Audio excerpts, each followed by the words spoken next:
Hello guys, मैं आज आप लोगों के लिए फिर से नया प्लेलिस्ट लेके आ चुका हूँ। इस प्लेलिस्ट में हम लोग ऊप्स ऊप्स पूरा बेसिक से लेके पूरा एडवांस तक पढ़ने वाले हैं। जो गाइस ऊप्स रहेगा पूरा, मैं आप लोगों को बेसिक से लेके पूरा एडवांस तक आप लोगों को पूरा एक प्लेलिस्ट की फॉर्म में प्रोवाइड कराने वाला हूँ। यहाँ तक आप यदि किसी एक सेमेस्टर एग्जाम में है तो आप लोगों को सेमेस्टर एग्जाम में इससे रिलेटेड जितने भी क्वेश्चन आएंगे आप इस प्लेलिस्ट को देखने के बाद सारे क्वेश्चन को अटेम्प्ट कर सकते हैं। साथ ही साथ मैं आप लोगों को इसमें प्रोग्राम्स कैसे बनाते हैं ये भी बताने वाला हूँ, और प्रोग्राम को कैसे डील करना है ये भी बताने वाला हूँ। चलिए गाइस स्टार्ट करते हैं।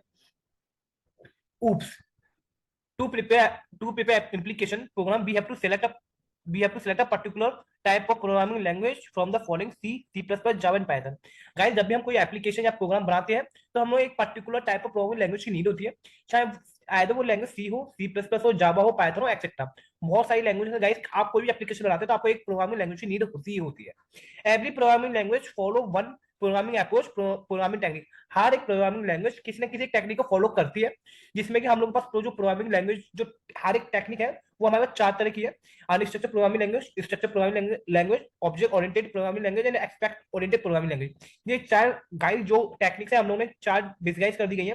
पहली है structure, second one unstructured, object oriented and expect oriented programming language. Guys, हम लोग को यदि ऊप्स पढ़ना है तो हम लोग क्या करेंगे, ऊप्स के बारे में देखेंगे। ऊप्स के बारे में देखने के लिए हम लोग को सबसे पहले हमने स्ट्रक्चर पढ़ना होगा, अनस्ट्रक्चर्ड प्रोग्रामिंग लैंग्वेज क्या होती है। देन हम लोग ऊप्स पढ़ेंगे। देन हमारे पास एक और होती है एक्सपेक्ट ओरिएंटेड प्रोग्रामिंग लैंग्वेजेस, वो हम लोग देखते हैं। चलिए गाइस, मैं आप लोगों को बताता हूँ। पहला क्वेश्चन है, what are the differences between unstructured programming language and structured programming language.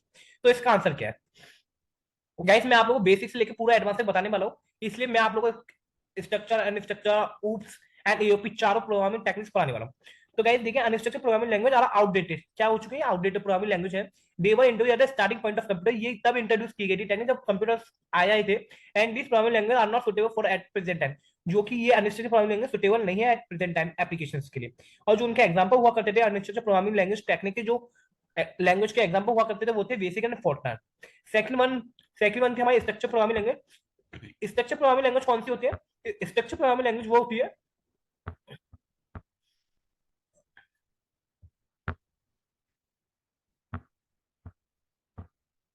Structure programming language are not outdated programming language, जो आउटडेटेड नहीं हुई है। These programming language are utilize for our at present application requirement. जो हम आज के present के application बनाते हैं उनमें हम लोगों को इसमें रिक्वायरमेंट की होती है। फॉर एग्जाम्पल सी सी आज भी बहुत सारे प्रोग्राम्स ऐसे हैं गाइस, बहुत सारी एप्लीकेशन ऐसी है जिसमें हम लोग सी में ही बनाते हैं, पास्कल। ये आपके स्ट्रक्चर प्रोग्रामिंग लैंग्वेज के एग्जांपल है। सेकंड डिफरेंस देखते हैं, unstructured programming language are not following any proper structure to prepare application. Application को प्रिपेयर करते टाइम कोई भी एक प्रॉपर स्ट्रक्चर को फॉलो नहीं करती है। स्ट्रक्चर प्रोग्रामिंग लैंग्वेज क्या होती है, एक पर्टिकुलर एक प्रॉपर स्ट्रक्चर होता है जब हम कोई भी एप्लीकेशन बनाते हैं। सेकंड डिफरेंस ये हुआ आप लोगों के सामने। थर्ड डिफरेंस देखते हैं, थर्ड डिफरेंस आप लोगों के सामने जो रहेगा, थर्ड डिफरेंस वो है, unstructured programming language are using numerics. आप लोगों को पता होगा कि न्यूमेरिक्स क्या होते हैं, जैसे ऐड, सम। जब हम इसमें बाइनरी कोड का यूज नहीं करते, हम लोगों के पास कोई सिंबल होते थे, जैसे हम लोग को कोई डिजिट्स को ऐड करना तो हम लोग ऐड का यूज करते थे, सब्ट्रैक्शन का, मल्टीप्लिकेशन का, लेमल का। तो unstructured programming language are using numerics course to prepare application which are available in very less number and बीच में provide very less number of features to prepare application. इसके अंदर बहुत कम फीचर्स होते थे। Where structure programming language are using high level syntax. जो structure programming language होती है उसमें हम लोग हाई लेवल सिंटैक्स का यूज करते हैं, which are available in more numbers and which may provide more number feature of the application। जिसमें बहुत सारे फीचर्स और एप्लीकेशन होते हैं, जैसे कि हम लोग कोई भी एप्लीकेशन बना रहे तो हम लोग स्ट्रक्चर प्रोग्रामिंग लैंग्वेज के अंदर हमारे पास एक से ज्यादा फीचर्स होते हैं जो हम लोग एप्लीकेशन को अच्छे से प्रिपेयर कर सकते हैं। आफ्टर दैट थर्ड डिफरेंस हो गया गाइस। फोर्थ डिफरेंस जो आप लोगों के पास रहता है वो फोर्थ डिफरेंस रहता है, structure unstructure programming language are using only go to statement. जो गाइस अनस्ट्रक्चर प्रोग्रामिंग लैंग्वेज का जो सिंटेक्स वो होता है उसमें हम लोग केवल गो टू स्टेटमेंट होता है। फॉर एग्जांपल आप लोगों के पास जैसे four number of lines of code लिखा हुआ है, आप लोग इस लाइन पर यदि आप लोगों को इस लाइन पर आना तो आप लोग गो टू स्टेटमेंट का यूज करते थे, और बाकी की जो बीच की लाइंस है उनका कोई यूज नहीं होता था, ये सब बेकार हो जाती थी। तो इसमें go to statement to define full flow of education which is not sufficient to provide very good flow of education application. where structure programming language are using more and more number of flow controllers like if, switch, for, while, do, while, break, do to define very good flow of education application. जो structure programming language होती है उसमें एक या एक से ज्यादा number flow of controller होते हैं, जैसे आप लोगों ने इफ पढ़ा होगा, यदि आपकी कंडीशन सेटिस्फाई होती है तो इफ, अदरवाइज एल्स। स्विच आप लोगों ने पढ़ा होगा, यदि कोई कंडीशन मैच होती है तो डायरेक्ट स्विच पे ये जंप कर देता है। While, do while, break, loop, ये सारी कीवर्ड्स आप लोगों ने बहुत अच्छे से पढ़े होंगे यदि आपने बेसिक जावा सीखी हुई है। तो गाइस ये इनमें क्या डिफरेंस होता है, इनमें जो आपकी बीच की स्टेटमेंट है वो आपकी बेकार नहीं होती है, वो भी यूजफुल है, और साथ ही साथ आप लोग डायरेक्ट गो एक स्टेटमेंट से दूसरी स्टेटमेंट पे जा सकते हैं। बट लेकिन अनस्ट्रक्चर्ड प्रोग्रामिंग लैंग्वेज में केवल गो टू स्टेटमेंट का ऑप्शन हुआ करता था, जिसमें बीच का कोड आपका बिल्कुल बेकार हो जाता था। आफ्टर दैट आपके पास फिफ्थ डिफरेंस है, वो है structure programming language are not using functions features. Unstructured programming language के अंदर कोई भी फंक्शन फीचर नहीं होता था, तो there is no chance for providing code reusability. इसके अंदर कोई चांस नहीं है कोड रीयूजेबिलिटी का। हम लोगों ने जो आपको एक काम यदि 4 बार करना है, तो आप लोगों को 4 बार कोड लिखना होगा, नंबर ऑफ लाइन 4 बार लिखना होगा, बट लेकिन कोई भी फंक्शन का कोई भी ऑप्शन नहीं होता था। It will increase code redundancy, ये कोड रिडेंडेंसी को इंक्रीज कर देता है। It is not suggestible in application development, जिसके कारण से ये एप्लीकेशन डेवलपमेंट में बहुत ज्यादा अच्छा नहीं है। अब देखिए हम लोग स्ट्रक्चर प्रोग्रामिंग लैंग्वेज की बात करें, structure programming language are having function feature, उसके अंदर फंक्शन फीचर्स होते हैं। It is able to provide more code usability. ये क्या प्रोवाइड करता है, कोड यूजिबिलिटी को बहुत अच्छे से प्रोवाइड करता है। फॉर एग्जांपल यदि आपको एक लूप को यदि आपको 4 बार चलाना है, तो आप सिंपल उसे एक बार कॉल कर सकते हैं फंक्शन से, तो वो उस वाले फंक्शन को आप लोगों को लिखने की नीड नहीं होगी बार बार।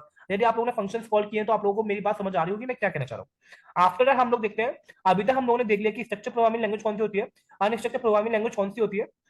आफ्टर दैट हम लोग देखते हैं स्ट्रक्चर प्रोग्रामिंग लैंग्वेज क्या होती है और ऑब्जेक्ट ओरिएंटेड प्रोग्रामिंग लैंग्वेज में क्या डिफरेंसेस है। देखते हैं what are the differences between structure programming language and object oriented programming language. Structure programming language are not providing very good security.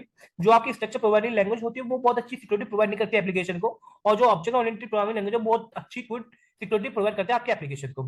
ये आपको सिक्योरिटी का इसमें क्या होता है कि गाइस आप लोगों के पास एक्सेस स्पेसिफायर होते हैं। अभी आप लोग आगे एक्सेस स्पेसिफायर पढ़ेंगे तो आपको सिक्योरिटी पता चलेगा कितनी अच्छी सिक्योरिटी प्रोवाइड करता है। आफ्टर दैट हम लोग सेकंड डिफरेंस देखें।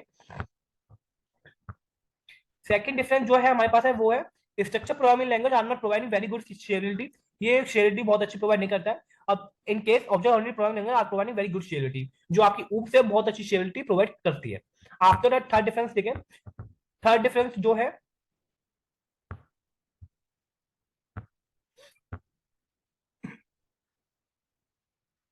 Structure programming language are not providing very good code usability. जो आपकी स्ट्रक्चर प्रोग्रामिंग लैंग्वेज होती है वो आपकी बहुत अच्छे से कोड यूजिबिलिटी को प्रोवाइड नहीं करती है। In case object oriented programming language के according very good code usability करता है। फोर्थ डिफरेंस है structure programming language are providing a typical approach to represent real world entities in programming. जो structure programming language होती है बहुत ज्यादा difficult approach होती है, जो हम रियल वर्ल्ड की प्रॉब्लम को सॉल्व करते हैं बहुत डिफिकल्ट होती है। इनके साथ यदि हम ऊप्स की बात करें तो बहुत सिंपल अप्रोच है, जो हमें रियल वर्ल्ड एंटिटीज को प्रोग्रामिंग को सॉल्व करने में हेल्प करता है। आफ्टर दैट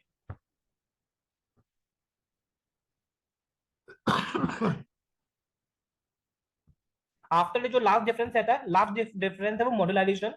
मॉड्यूलराइजेशन क्या होता है गाइस, आप लोग स्ट्रक्चर प्रोग्रामिंग लैंग्वेज में बहुत अच्छे से मॉड्यूलराइजेशन नहीं प्रोवाइड करता है। इन केस ऑफ उप्स मॉड्यूलराइजेशन का मतलब होता है कि आप किसी प्रोग्राम को छोटे छोटे सेगमेंट्स में डिवाइड करते हैं, वो आपका मॉड्यूलराइजेशन कहलाता है। जबकि आप उप्स में पढ़ेंगे तो देखेंगे मॉड्यूलराइजेशन बहुत अच्छे से होता है। हम लोग हर एक चीज को कॉल करने के, क्लास को कॉल करने के लिए अलग बनाएंगे, ऑब्जेक्ट का अलग बनाएंगे, सबका अलग रहेगा।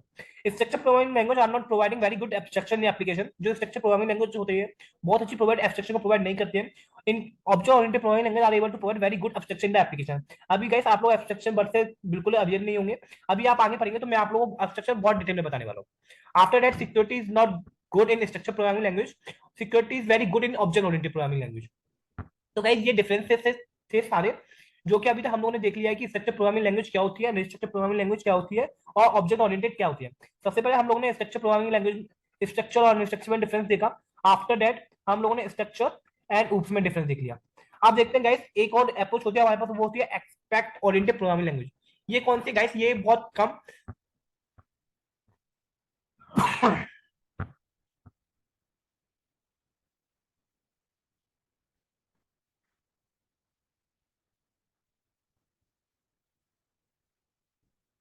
एक ये बहुत कम भी यूज की जाती है, पर लेकिन हर एक प्रोग्राम में देखेंगे एओपी तो यूज हो रही होगी। ये गाइस इसका नाम ज्यादा नहीं है expert oriented programming language technique का, पर लेकिन हर एक प्रोग्राम में इसे यूज किया जाता है। इसमें लिखा हुआ है if you want to prepare application, यदि आप एप्लीकेशन प्रिपेयर करते हैं ऑब्जेक्ट ओरिएंटेशन में, मतलब उससे कोई एप्लीकेशन प्रिपेयर करते हैं, then we have to provide both. उसमें हम लोग दोनों लॉजिक लगाते हैं, एक बिजनेस लॉजिक होता है, एक सर्विस लॉजिक होता है, in combined manner. It will provide tightly coupled design, it will reduce security and code reusability. Guys मैं आप लोगों से समझाता हूँ कि बहुत कैसे। आप लोगों को पता होगा कि हम लोग कोई भी एप्लीकेशन बनाते हैं, कोई भी एप्लीकेशन बनाते हैं तो उसमें आप लोग जानते होंगे कि एक हमारा बिजनेस लॉजिक होता है, एक हमारा सर्विस लॉजिक होता है। सर्विस लॉजिक में मैं आप लोग बता दूं, सर्विस लॉजिक में जो आपका रहता है, आप देखें कोई भी वेबसाइट या फिर कोई भी एप्लीकेशन में विजिट करेंगे, उसमें एक लॉगिन पेज होता है, एक रजिस्ट्रेशन पेज होता है, डेट, डिटेल्स, ये गाइस हर एक प्रोजेक्ट में कॉमन होते हैं। तो हम लोग क्या करते हैं, सर्विस लॉजिक जो भी एप्लीकेशन लगाते हैं, तो हम लोग इसका कोड को बार बार टैप ही करते हैं, इस कोड को सिंपली कॉपी करके उसमें पेस्ट कर देते हैं। तो गाइस जो आपका एप्लीकेशन है सर्विस लॉजिक का सेम रहता है, बिजनेस लॉजिक आप लोगों का डिफरेंट हो सकता है, जैसा कि आपकी एप्लीकेशन है। तो AOP expert oriented programming language में जो हम लोग यूज करते हैं वो हम लोग सर्विस लॉजिक इसमें बहुत अच्छे से यूज करते हैं, एक्सपर्ट ओरिएंटेड प्रोग्रामिंग टेक्निक में। इसमें लिखा होगा to overcome the above problem,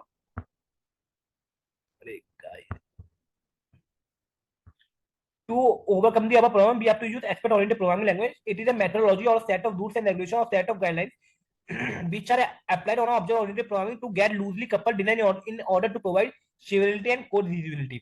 इससे इससे क्या होता है कि हमें एक्सपर्ट ओरिएंटेड को यूज करने से जो हम लोग उस पर कोई भी प्रोग्राम बना रहे हैं तो उसमें सिंपल हमारी क्या होती है, कोड की रीयूजिबिलिटी और शेयरिटी बहुत ज्यादा इंप्रूव हो जाती है, हमने बार बार किसी कोड को लिखने की जरूरत नहीं होती है।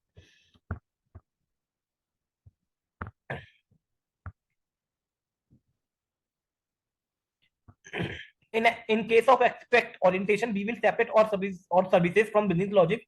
We will declare each and every service as an expert. We will inject these services into the application at any time as per the requirement. जैसे कि गाइस मैंने आपको बताया स्टार्टिंग में बता दिया कि एक्सपेक्ट ओरिएंटेशन प्रोग्रामिंग अप्रोच कौन सी होती है। हम लोग क्या करते हैं, बिजनेस लॉजिक से जितनी भी सर्विसेज लॉजिक होती है उनको सेपरेट कर लेते हैं, और सर्विस जो लॉजिक होती है वो सब में कॉमन होती है। तो हम लोग क्या करते हैं, each and every service as an expert and will inject the services to the application. इनको सिंपली इंजेक्ट कर देते हैं, जो हम लोग एप्लीकेशन बनाते हैं उन्हें सिंपली इंजेक्ट करना होता है। तो गाइस आप देखेंगे इससे कि क्या होता है कि कोड की रीयूजेबिलिटी बहुत ज्यादा आसान हो जाती है, बहुत ज्यादा शेयरिटी इंक्रीज हो जाती है। आफ्टर दैट ये है expert oriented programming language is a wrong terminology because no programming language exists to implement expert orientation. Guys ये expert oriented programming language is wrong terminology, एक गलत terminology है, because कोई सी भी लैंग्वेज नहीं है जो expert oriented programming language को फॉलो करे। आपने देखा कि स्ट्रक्चर जो थी अनस्ट्रक्चर थी, ऊप सी, एओपी। तो आपने अनस्ट्रक्चर के एग्जांपल देखे होंगे तो कोबोल, बेसिक, फोर्ट्रान, ये आपने इसके एग्जांपल देखे होंगे। आपने स्ट्रक्चर का एग्जांपल देखे होंगे तो सी प्लस प्लस देख लेंगे, ऊप्स के देखेंगे तो सी प्लस प्लस, पाइथन देखा होगा। बट लेकिन एओपी का कोई भी प्रोग्रामिंग लैंग्वेज नहीं है जो इसे फॉलो करती हो। तो गाइस ये हम लोग कह सकते हैं कि expert oriented programming language long terminology है। Expert orientation is a methodology or set of convention or a set of rules and regulations which are applied on the object-oriented programming language in order to improve surety and readability. जो हमारी AOP होती है expert orientation, वो एक convention है, मतलब set of rules and regulations है, जिसमें हमारे पास कोड लिखा होता है, हम लोग सिंपली उसे इंजेक्ट कर देते हैं किसमें, ऑब्जेक्ट ओरिएंटेड प्रोग्रामिंग लैंग्वेज। तो जिससे कि क्या होता है, हमारी शेयरिटी और रीयूजेबिलिटी कोड की बहुत ज्यादा इंप्रूव हो जाती है। In general expert orientation will be used in the products of frameworks like spring framework, compiler, JVM server. जो हमारे एक्सपर्ट ओरिएंटेशन प्रोग्रामिंग टेक्निक है वो हम लोग कहाँ यूज करते हैं, स्प्रिंग फ्रेमवर्क हो गया, आपका कंपाइलर हो गया, जेवीएम जावा वर्चुअल मशीन हो गया, आपकी सर्वर हो गया, ये हम लोग इसमें बहुत यूज करते हैं। तो गाइस आज की वीडियो में इतना रहता है, कल की वीडियो में हम लोग कोड बिल्कुल ऊप्स स्टार्ट करेंगे। गाइस ये हम लोग कल की वीडियो में स्टार्ट करेंगे, ऊप्स क्या होता है, क्या कौन कौन से फीचर्स है, कौन कौन से टर्म्स है, इसमें हम लोग ऊप्स कर से डिस्कस करेंगे। तो गाइस आज की वीडियो में आप लोगों ने देखा होगा स्ट्रक्चर प्रोग्रामिंग टेक्निक क्या होती है, अनस्ट्रक्चर क्या होती है, ऊप्स क्या होती है, एओपी क्या होती है। गाइस आज की वीडियो में हम लोगों ने ये डिस्कस किया, कल से हम लोग ऊप्स स्टार्ट करेंगे। आज की वीडियो में इतना रखते हैं, thank you so much guys.